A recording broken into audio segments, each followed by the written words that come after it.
자, 시작해보도록 하시죠. 오늘 8페이지 처음 진도 나가보도록 하죠. 예, 개념 설명은 짧게 하고요. 예, 그 다음에 그 다음에 보험이라는 작품이 여러분들 굉장히 많이 나오는 내용이라서 그거 해보도록 하겠습니다. 자, 여러분들 1학년 때 배우셨던 기본 개념이에요. 예, 시에 대한 얘기, 그 다음에 오른쪽 페이지에서 소설에 대한 얘기 해보도록 하죠. 자, 시라는 건 마음속에 떠오르는 생각이나 느낌을 얘기하는 걸 시라고 합니다. 이런 생각이나 느낌이 바로 이 시에 뭐가 되냐면 주제가 돼요. 주제. 그래서 시의 주제란 뭐냐? 그 시를 쓸 때 작가가 혹은 화자가 느끼는 생각이나 느낌 같은 걸 얘기합니다. 그 다음에 운율 있는 말이라고 되어 있죠? 운율이라는 건 뭘 통해서 형성되냐면 어떤 단어나 구절의 반복. 고맙습니다. 반복입니다. 그래서 어떤 반복을 통해서 운율을 형성하게 되고요. 그 다음에 전체적으로 말을 압축해요. 압축한다라는 말은 다른 말로 하면 함축적이다라는 말이고요. 함축적이다라는 말은 뭐가 쓰인다는 거냐면 내가 말하고 싶은 바는 이만큼인데 뭐를 사용해서 줄이는 거냐면 비유와 상징 같은 걸 통해서 내가 길게 말할 걸 굉장히 짧게 말한다 라고 보시면 되겠습니다. 그래서 어떤 생각이나 느낌을 반복을 통해서 운율을 형성해 가면서 비유와 상징을 통해서 짧게 표현하는 것, 그게 바로 뭐다? 시다 라고 보시면 되겠습니다. 나올 수 있어요. 영광중은 나올 수 있기 때문에 이것도 좀 해보죠. 자, 운율이라는 건 어떤 반복을 통해서 형성되는 말의 가락, 리듬인데 이게 크게 두 가지가 있습니다. 외형률과 내재율이라는 게 있는데 어떤 외자? 그렇죠. 이게 표면에 드러난다, 즉 바깥을다라고 해서 외형률이라고 부르게 됩니다. 외형률. 자, 이게 무슨 말이냐면 보통 크게 두 가지를 얘기해요. 하나는 음보율. 음보라는 건 뭐냐면 호흡의 마디거든요. 나중에 배우시겠지만 나보기가 역겨워 가실 때에는 이런 거 이제 음보라고 해요. 음보의 마디. 그래서 이런 게 바로 외형률이에요. 겉으로 드러나는. 그 다음에 또 하나는 뭐냐면 음수율이라고 하는데 음수율이라는 건 뭐냐라고 해서 글자 수의 반복입니다. 나보기가 역겨워 7글자, 가실 때에는 5글자, 그래서 7글자, 5글자가 반복된다 라고 해서 7호조 뭐 이렇게 부르는 이런 글자 수나 아니면 호흡의 마디가 고정돼서 시 전체적으로 쫙 진행이 되는 걸 외형률이라고 부르게 되고요. 내재율은 내자가 무슨 내자? 안 내자요. 시 속에서 느껴진다 라고 보시면 돼요. 시 속에서. 자, 그래서 외형률이라는 건 운율을 만드는 것이 일정한 규칙이 있느냐 규칙이 없느냐에 따라서 구분하는 방법을 얘기하게 됩니다. 그냥 이런 게 있구나 정도만 아시면 돼요.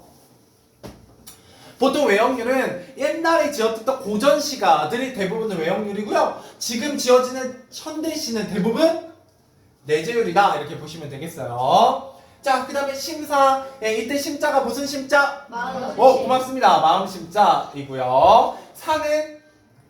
모르겠어요. 상상이. 상상할 때 상자기도 해요. 코끼리 상자인데 물론 코끼리를 의미하는 건 아니고요. 모양이라는 의미야. 모양. 자, 그래서 마음속에 떠오르는 모양이라는 뜻입니다. 시를 읽을 때 마음속에 떠오르는 감각. 그래서 심상은 뭐라고 생각하시면 되냐면 감각이라고 떠올리시면 됩니다. 뭐 시각, 청각, 후각, 미각, 촉각 이런 여러 가지 감각을 우리가 뭐라고 부른다? 심상이라고 부르게 돼요. 자, 만약 주제, 주제는 느낌이요. 생각이나 느낌을 우리가 시의 주제라고 해서 시를 이루는 3대 요소라고 얘기하게 됩니다. 넘어가보죠. 자, 상징 가보도록 하겠습니다. 자, 우리가 여기에서는 비유와 상징이 있는데 그 중에서도 뭐에 대해서 좀 더 자세하게 배워봐야 되냐면 상징에 대해서 좀 자세하게 배워봐야 됩니다. 자, 상징이라는 건 쉽게 말하면 뭐냐? 어떤 추상적인 걸 구체적인 것으로 표현하는 걸 상징이라고 합니다. 이 추상이 뭐예요? 눈에 보이는 거 안 보이는 거? 안 보이는 거. 구체적인 거 눈에 보이는 거 안 보이는 거? 보이는 거. 눈에 안 보이는 걸 뭘로 표현하자? 눈에 보이는 걸로 표현하자. 예를 들어 이런 거예요. 뭐가 있을까? 쉬운 걸로. 예를 들어 비둘기가 있어. 그죠? 이런 비둘기는 보통 뭐를 상징하는 새예요? 평화. 그렇죠. 피스. 네? 비둘기 사람 다 피하고 다니는데. 아, 예, 예. 그 공원에 있는 거 말고요. 여러분, 그래서 올림픽을 대표하는 새는 비둘기예요. 예, 비둘기. 그래서 유튜브에 그 88 올림픽 그 비둘기 사건이라고 쳐보시면 그 88 올림픽을 할 때 마지막에 이런 봉화를 그리스 올림푸스 상부터 가져오잖아요. 그죠? 예, 그 불꽃을 이제 가져와서 이제 그 나라를 쭉 횡단을 해요. 그래서 이렇게 쭉 가져서 마지막에 이제 경기장에 불을 붙이거든요.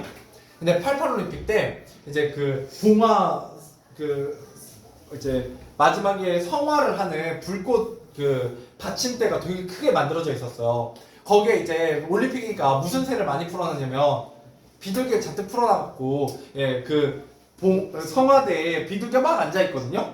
근데 거기에 마지막에 이제 도착하신 분이 이제 불을 이렇게 붙여요. 비둘기. 그래갖고 불이 확 하고 타올라서 비둘기 수십 마리가 통닭이 됐던 굉장히 유명한 그게 이제 우리나라 올림픽이 라이브로 전 세계에 방송되고 있었거든요. 예, 근데 그 수십 마리가 통닭이 되는 걸 라이브로 전 세계에 송출했던 사건이 굉장히 유명합니다. 자, 아무튼 근데 왜 비둘기가 평하냐면요, 성경에 써 있어요. 예, 그 성경에 노아의 방주, 그 홍수가 나고 나서 노아의 방주에서 육지가 나올 때까지 이제 계속 배 위에서 살고 있잖아요. 예, 그러다가 육지가 있는지 없는지 궁금하니까 어떤 새를 날려보내냐면 비둘기를 날려보내요. 그래서 그 비둘기가 육지가 없을 때는 그냥 맨몸으로 돌아오는데 어느 날 비둘기를 날려보내니까 한참 있다 안 노는 거예요. 예, 그런데 돌아오는데 뭐를 물고 돌아오게 되냐면 사람, 물고기. 예, 나뭇가지. 예, 그죠? 나뭇가지를 물고 돌아오게 됩니다. 그래서 나뭇가지가 물고 돌아왔다는 건 뭘 뜻해요? 땅이 있다. 그래가지고 이제 그 땅을 찾아가서 노아의 방주를 끝내게 됩니다. 예, 그래서 비둘기가 평화를 상징해요. 예, 성경에서 온 얘기입니다. 자, 아무튼 이런 걸 이제 상징이라고 해요. 눈에 안 보이는 평화라는 걸 눈에 보이는 비둘기로 치환하는 것, 얘기합니다. 자, 근데 역시 이거 원래는 그냥 넘어가네. 영광중 때문에 좀만 할게요. 예, 원형적 상징, 관습적 상징, 개인적 상징이 있는데요. 예, 개인적 상징은 시험에 안 나옵니다.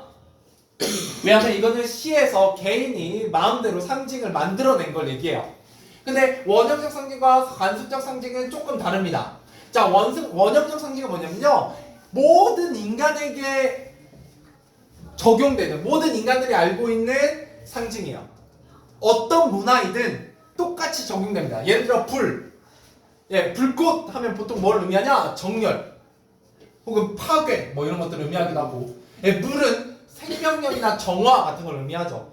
예, 왜 물이 생명력을 의미해요? 목마르니까. 목마르니까 뭐 비슷하긴 해요. 예, 물에서 뭐가 태어나니까? 생명. 예, 여러분도 물에서 태어났잖아요. 양수. 예, 그렇습니다. 그래서 생명이야. 예, 또는 바다에서 이제 최초의 생명이 태어났으니까 뭐 이런 의미가 있기도 하고요. 예, 그 다음에 정화. 그래서 교회 같은 데서는 이제 세례를 받으면 어떻게 해요?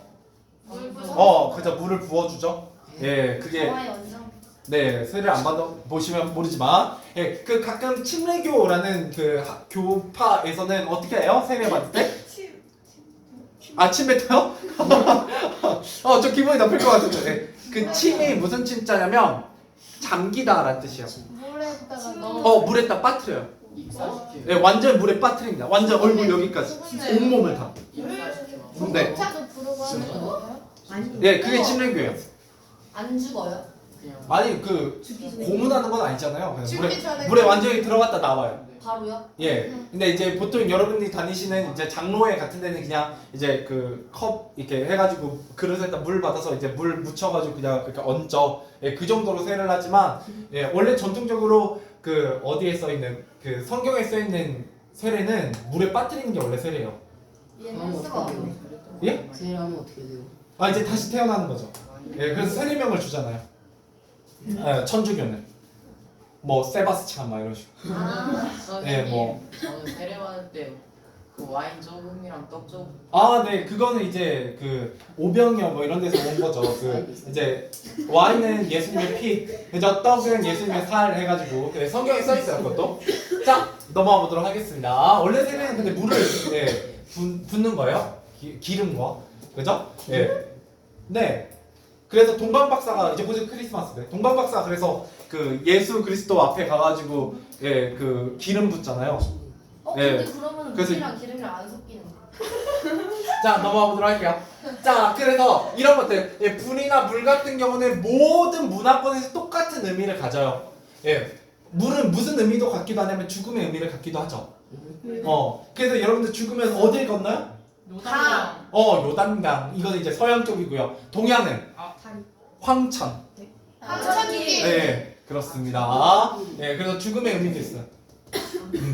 그죠? 자, 그 다음에 관습적. 관습적이라는 건 특정 문화에서 쓰이는 문화를 얘기합니다. 예, 오랫동안 쓰여왔기 때문에 그 뜻이 굳어져 널리 알려진 상징이에요. 예를 들어, 우리나라의 애국가 제2절에는 무슨 나무가 등장하냐면? 소나무. 소나무가 왜 등장해요? 뾰족뾰족. 굳게 서 있으니까 예, 비슷해요. 굳게 서 있어요. 소나무는 한겨울에도 한결같아요. 초록색이에요. 그렇죠. 한결같아요. 푸른색을 유지하죠. 그게 바로 지조와 절개 변치 않음이라는 선비의 정신을 뜻하거든요. 그래서 우리나라 애국가에도 등장하는 겁니다. 예. 저건 대나무인데요. 대나무도 똑같아요. 아, 소나무, 대나무, 뭐 이제 몇 개가 있어요. 이런 게. 예. 그래서 선비를 뜻하는 것. 예. 대나무도 마찬가지예요. 대나무도 낙엽을 안 지거든요. 낙엽 지긴 집니다. 50년에 한 번씩. 예. 50년에 한 번 정도씩. 50년 살아보고 예. 있어요? 뭐 제가 살아본 건 아니고요. 네, 이제 과학적으로 조사한 거죠. 그래서 대나무는 그리고 그 굉장히 곧잖아요. 그죠? 예. 그렇기 때문에 어떤 그런 고든 어떤 마음 같은 걸 뜻하기도 해요. 비둘기 평화 나와 있죠? 예. 이때 비둘기 평화는 왜 관습적 상징에 들어가 있냐? 이건 성경에서 왔기 때문이요. 예, 동양에서는 이렇게 안 쓰죠. 그죠? 예, 그 다음에 십자가, 그죠? 희생, 고난, 뭐 이런 것들이죠. 예. 원래 십자가는 로마에서는 무슨 의미였어요? 예, 그죠? 죽음이에요. 사형 제도 중에 하나였거든요. 예, 그래서 원래 로마의 그 형벌이었죠? 십자가는? 십자가. 예, 근데 이제 이게 예수 그리스도가 거기에 매달려서 죽었다는 이야기 이후로는 이제 기독교의 상징이 된 거고, 예, 기독교의 상징이 된 거고, 뭐 그런 겁니다. 예. 자, 아무튼 넘어가 보도록 하죠. 예, 이런 관습적 상징, 예, 우리나라에 있는 상징이라고 하면 대나무나 소나무 뭐 이런 것들을 예로 들 수가 있어요. 아니면 네, 까치 같은 거 맞습니다. 예, 까치 같은 거. 예, 근데 원래 우리나라는 까마귀가 상징이었죠. 중국어 같은 경우는 삼조고, 예, 발이 세 개 달린 까마귀.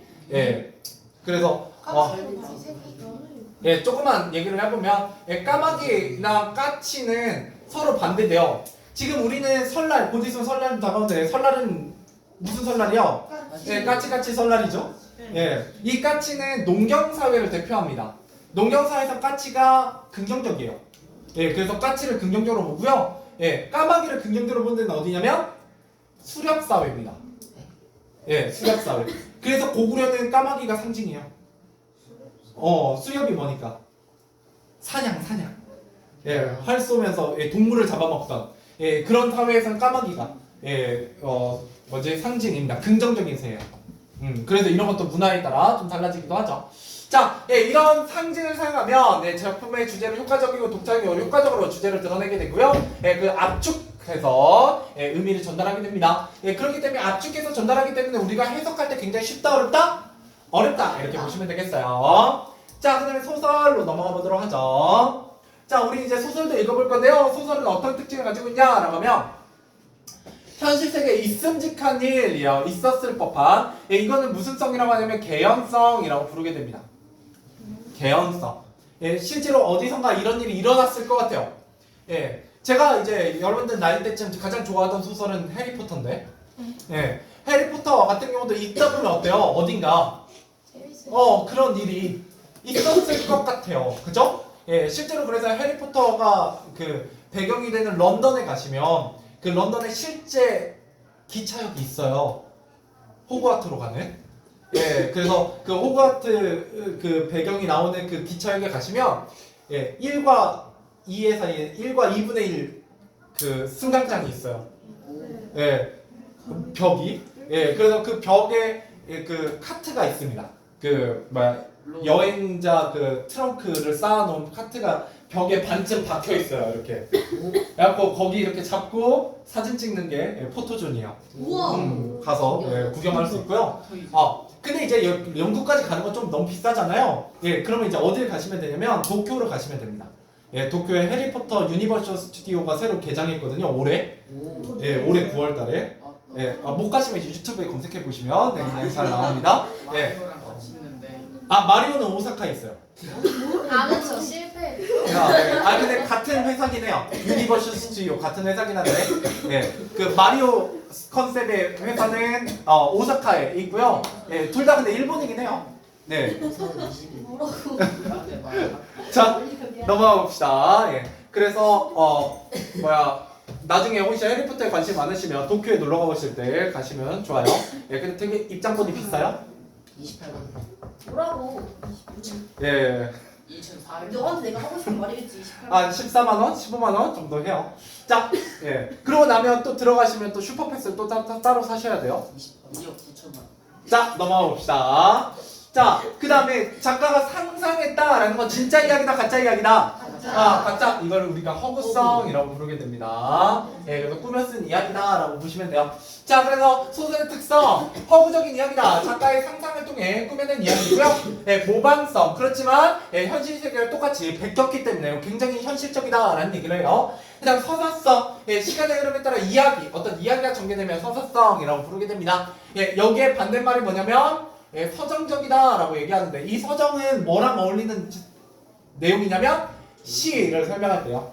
감정이 써져 있다라는 거고요. 예, 예술성, 어떤 문체나 표현 기법, 아름다운 감동을 전달한다. 산문성, 예, 산문성을 좀 알고 계시면 좋겠는데 예, 줄글의 형태고요. 이거와 반대되는 건 예, 글을 짧게 쓰면서 운율이 들어가 있는 글, 운문이라고 보시면 돼요. 이것도 시예요.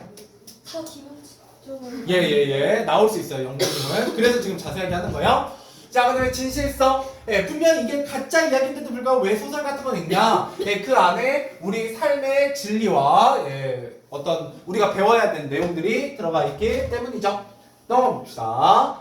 자, 소설의 구성. 예, 평면적 구성, 입체적 구성, 액자식 구성 뭐 이런 것들이 나와 있는데 예, 평면적 구성이라는 건 시간의 흐름이 그냥 시간 순서대로 과거부터 현재, 미래로 이어지는 걸 얘기하고요. 입체적 구성은 여러분이 생각하는 역수행적 구성 같은 걸 예, 입체적 구성이라고 얘기합니다. 예, 시간이 막 지 맘대로 왔다 갔다 하는 걸 얘기해요. 액자식 구성, 예, 하나의 이야기 속에 또 다른 이야기를 포함시켜 사건을 구성하는 방식. 예, 이야기 안에 또 다른 이야기가 들어가 있으면 예, 이야기 1, 이야기 2 해가지고 이야기 안에 이야기가 또 들어가 있으면 액자식 구성이라고 얘기해요. 왜냐면 이게 액자처럼 생겼으니까. 소설의 배경, 소설의 소재, 예, 해석 방법. 해석 방법은 중요합니다. 예, 이건 별표 쳐놓죠. 예. 예, 여기에서 무조건 한 문제 돼요. 영광중, 서홍중 다 그렇습니다. 자, 한번 가보도록 할게요. 이게 좀 어려운 내용이니까요. 잘 들으세요. 일단 이렇게 설명할게요. 자, 작품이 있습니다. 작품. 그죠? 자, 그러면 이 작품을 누군가 쓰겠죠. 그 쓰는 사람이 누구냐면 작가예요. 그죠? 그리고 그 작품을 읽는 사람이 있겠죠. 누구냐면 독자입니다. 그리고 작가가 작품을 쓸 때 이 작품을 쓰는 상황에 영향을 끼치는 시대 상황이 있어요. 여기가 이해되시나요? 예. 그리고 나면 예, 작품을 해석하는 4가지 방법이 있는데 이거 고등학교 1학년 때 또 나와요. 예, 1년 뒤에 여러분들 또 나옵니다.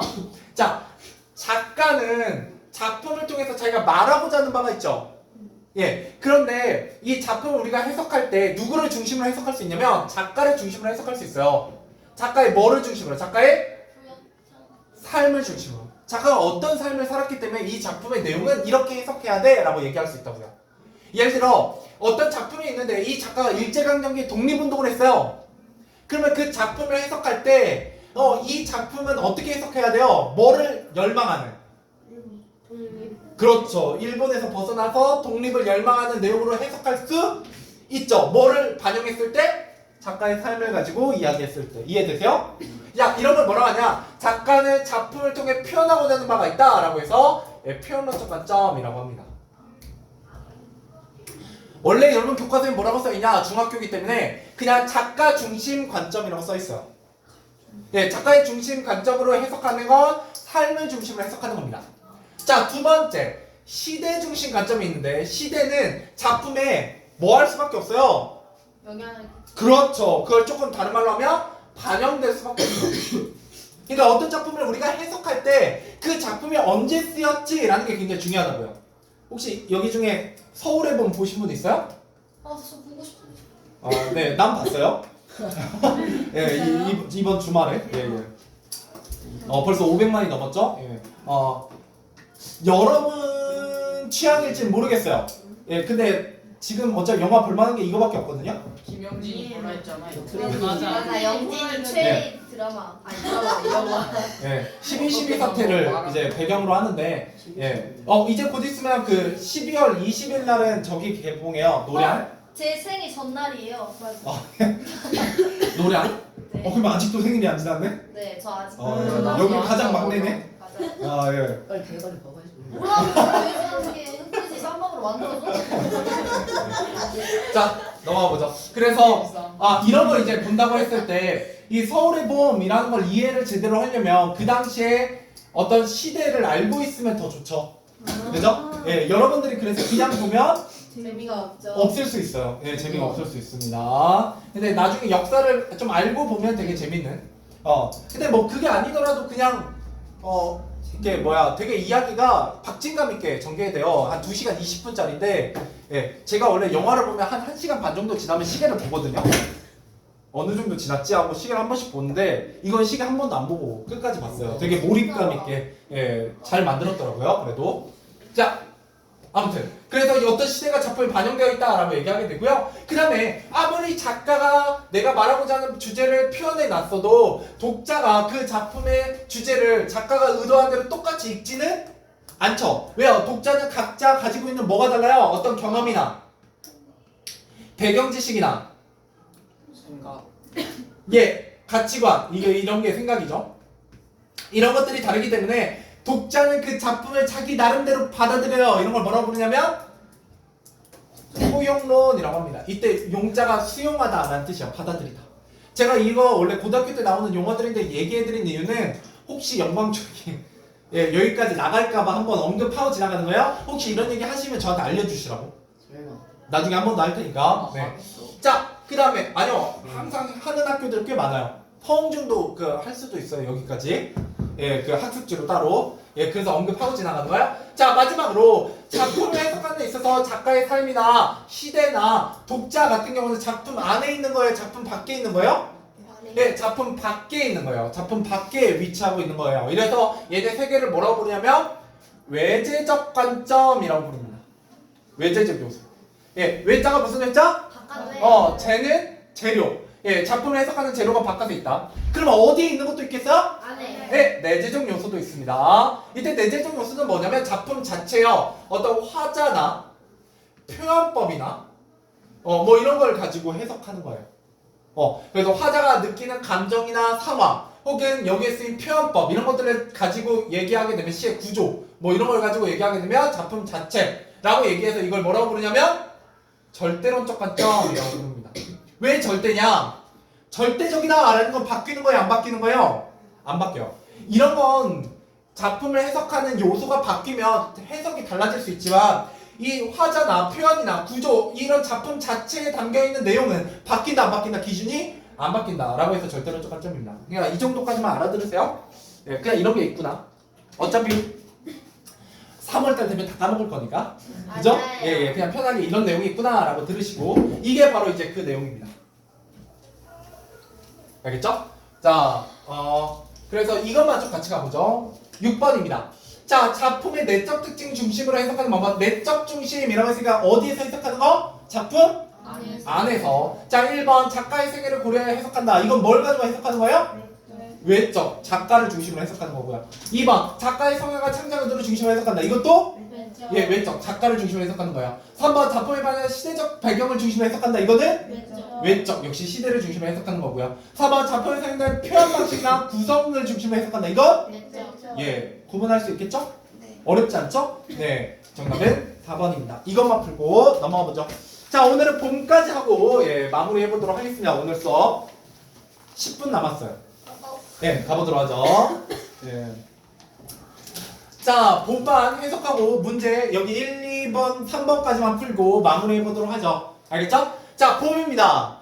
어때요? 봄이라고 하면 느낌이 어때요? 따뜻해요. 따뜻하고 좋죠. 왜 좋을까요? 생명이 피어나는. 그렇죠. 그리고 겨울이라는 아주 혹독한 시기가 이제 지나갔고, 그죠? 새 생명이 돋는 그런 시기잖아요. 그죠? 그래서 항상 봄은 좋은 시기예요. 그리고 심리학적으로는 봄은 누가 타게요? 남자가 타게요? 여자가 타게요? 여자가. 타기요가 뭐예요? 곰 탄다는 게 무슨 소리야? 간 탄다고. 봄을 탄다고요. 이 당연히 봄이 되면, 물론 다 그런 건 아니에요. 비교적. 가을이 되면 남자애들이 굉장히 외로워하기 시작하고요. 봄이 되면 여자들이 좀 뭔가 이렇게 좀 이렇게 새로운 출발을 하고 싶어요. 그래서 확률적으로 좋아하는 남자한테 고백했을 때 성공률이 높은 계절은 가을이고요. 반대로 좋아하는 여자한테 고백했을 때 성공할 확률이 높은 계절은 봄이에요. 진짜요? 네. 진짜요? 100%라고는 안 했어요? 갑자기 예, 예. 먹어요. 그 확률을 하는 거 아니야? 그 확률을 높이는 거 기본적으로 여러분 얼굴이니까. 너가 하는 거예요? 거울을 보시면 돼요. 확률은. 자, 박사님. 넘어가 보자. 봄. 자, 해석해 보도록 하겠습니다. 자, 기다리지 않아도 오고 기다림마저 이뤘을 때도 너는 온다. 이때 너는 누구를 의미하냐면 오. 봄입니다. 훌륭해요. 벌써 배웠나? 아니지? 봄을 너라고 표현하고 있어요. 이때 너라고 표현한다는 건 봄을 마치 뭐처럼 표현하는 거예요? 사람. 그렇죠. 사람. 무슨 법? 의법. 의법입니다. 훌륭해. 근데 이 봄이 제목에도 나와있지만 주인공이요. 이 봄이 기다리지 않아도 오고 기다림마저 이뤘을 때도 온대요. 그러니까 얘는 내가 기다리든 안 기다리든 심지어 절망에 빠져서 그 존재를 잊어버렸어도 봄은 온다 안 온다? 온다. 무조건 오는 존재다라는 얘기예요. 왜요? 봄이라는 계절은 내가 기다리지 않는다고 안 오는 거예요? 아니죠. 무조건 오는 거예요. 자, 그래서 이걸 이제 뭐라고 써볼 거냐면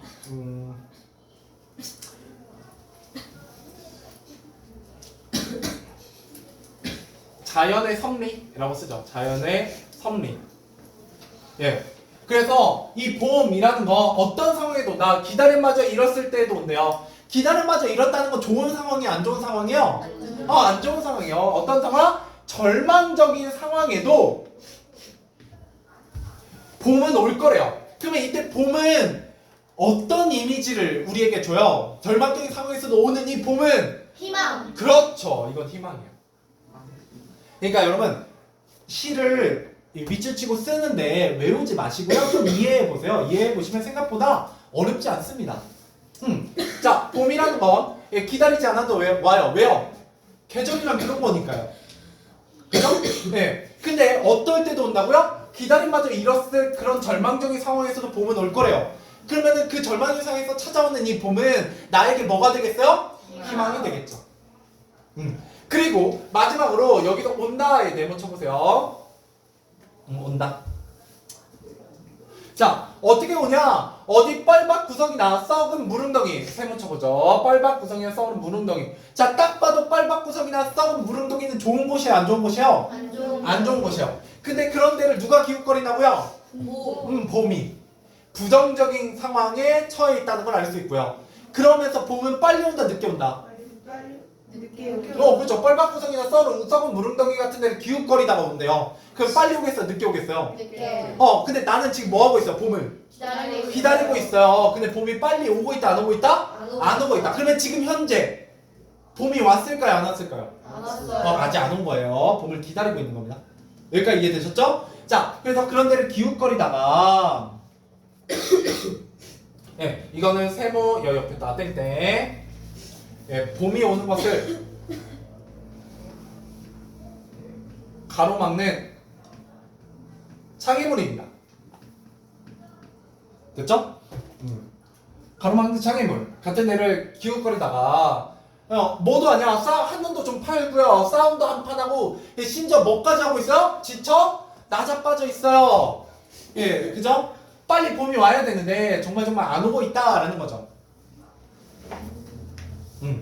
자, 여기까지 보시면 여기까지 이렇게 보면 자, 봄이 오는 과정이 쉽다 어렵다? 없다. 어렵다. 그죠? 봄이 오기까지의 시간과 고난입니다. 봄이라는 건 당연히 오는 존재지만, 그죠? 겨울이 지나면 당연히 봄이 오겠지만, 그죠? 그 더웠던 여름도 벌써 지나갔고요. 어느덧 이제 겨울의 초입이 있잖아요. 물론 오늘은 되게 덥지만. 죄송한데 화장실 갔다 오세요. 네, 다녀오세요. 자, 그런데도 불구하고 이제 봄은 오고 있어요. 자, 다급한 사연을 들고 달려간 바람이 동그라미 쳐보죠. 어떤 사연이겠어요? 누구의 사연이겠어요? 봄. 나의 사연. 그렇죠. 화자의 사연이요. 화자의. 화자의 다급한 사연이요. 어떤 사연일까요? 뭐라고 써 있을까요? 화자가 봄한테 뭐라고 얘기하겠어요? 이 다급한 사연을 통해서. 빨리 오라고. 됐죠? 빨리 오라는 이 사연을 들고 누가 달려가요? 바람이. 그러면 이때 바람은 봄에게 나의 다급한 사연을 전해주는 존재예요. 그럼 좋은 존재예요? 안 좋은 존재예요? 좋아요. 좋아요. 자, 그래서 이때 바람은 뭐냐? 말한 화자의 소망을, 어떤 소망? 봄이 빨리 오기를 바라는 소망을 봄에게 전달하는 매개체요. 그렇기 때문에 긍정적이다, 부정적이다? 긍정적입니다. 긍정적인 매개체. 진짜 좋네. 됐죠? 긍정적이다 이렇게 보시면 되겠어요. 자, 계속 가보죠. 자, 그러고 나면 바람이 가서 어떻게 해요? 봄을 흔들어 깨우면 눈 비비면 어떻게 와요? 봄은 더디게 오네요. 더디게. 근데도 불구하고 오긴 와요, 안 와요? 와요. 와요. 온다. 역시 네모 쳐보세요. 온다 벌써 두 번째 나오고 있어요. 자, 더디게. 하지만 마침내 올 것이 온다라는 거죠. 이건 뭐예요? 봄이 빨리는 안 오지만, 그죠? 운율도 있어요. 봄이 올 것이라는 뭐가 뭐를 강조해요? 봄이 올 것이라는 상황. 화자의 생각. 희망. 희망, 예상, 믿음. 소망. 을 강조하고 있어요. 그러니까 이 사람은 봄이 천천히 오긴 하겠지만 올 거라고 믿어요, 안 믿어요? 믿어요. 온다라고 믿고 있죠. 만약 안 오면 어떡해? 그죠? 지구 온난화 때문에. 그럼 오히려 더 빨리 오겠지. 자, 마지막 가보도록 할게요.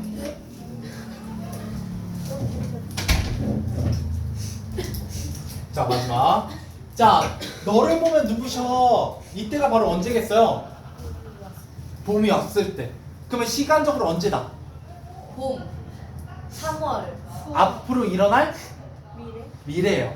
그죠? 이건 기본적으로 여기부터는 이제 미래에 대한 얘기예요. 그 미래에 너를 보면 눈부셔. 일어나 맞이할 수 없다. 자, 왜 일어나 맞이할 수 없어요? 너무 좋아서. 그렇죠. 눈부셔서. 자, 너무너무 좋으면, 그죠? 가끔 뭐 그런 경우 있잖아요. 그 콘서트 같은 데 보면 응급차가 있어요. 너무 좋아 쓰러졌다. 가끔 그런 사람들이 있거든요. 변태 같아. 옛날에 우리나라에서 가장 많이 쓰러졌던 기록은 마이클 잭슨이 내한했을 때요. 한 열 몇 명이 쓰러져가지고, 기절해가지고, 뭐 너무 좋으면 막 말하는 게 아니라 막 울잖아요. 막 그러기도 하고. 하여튼 그래서 말을 못 하는 거예요. 자, 입을 열고 외치지만 소리는 굳어 나는 아무것도 미리 알릴 수가 없다라는 거예요. 이때 왜 아무 말도 못 해요? 너무 좋아서. 너무 좋아서예요. 너무 좋아서. 알겠죠? 그래서 여기서 여기까지가 바로 뭐냐면, 봄을 맞이하는 감격입니다. 감격. 너무 좋아요. 그러니까 이건 좋은 상황이 안 좋은 상황이요? 좋은 상황이에요. 이거 착각하시면 안 돼요. 자, 마지막으로. 자, 가까스로 두 팔을 벌려 껴안아 보는 너, 먼 데서 이리로 돌아온 사람아 라고 얘기하고 있죠. 자, 이게 이제 어때요? 너를 굉장히 강조하면서 먼 데서 이고 돌아온 사람이 바로 누구예요? 예, 봄이죠. 이게 봄이에요. 예, 그래서 이게 봄에 대한 예찬입니다. 예찬이 뭐예요? 칭찬. 대단하다. 라고 얘기하는 거예요.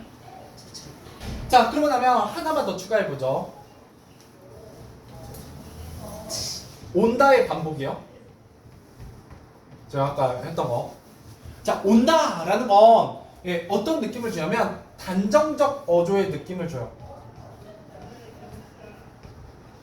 단정적 어조. 단정적 어조라는 건 뭐예요? 그런 일이 일어날 것임에 대한 그렇죠. 예. 확신과 믿음을 뭐하게 된다? 강조하게 돼요.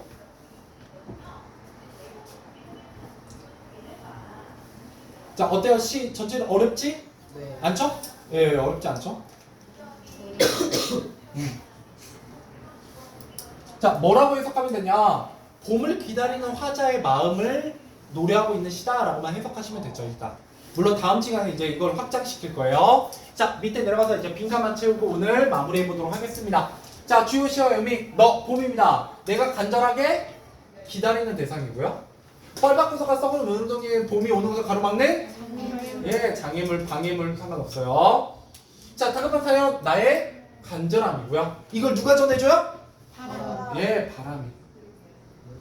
그죠? 자, 봄이라는 건 내가 간절히 기다리는 대상으로서 뭐를 의미해요? 기다림의 대상이기도 하지만 아까 절망적인 상에서 오는 희망. 그러면서 당연히 오는 계절의 순환이죠. 자연의 섭리죠. 그죠?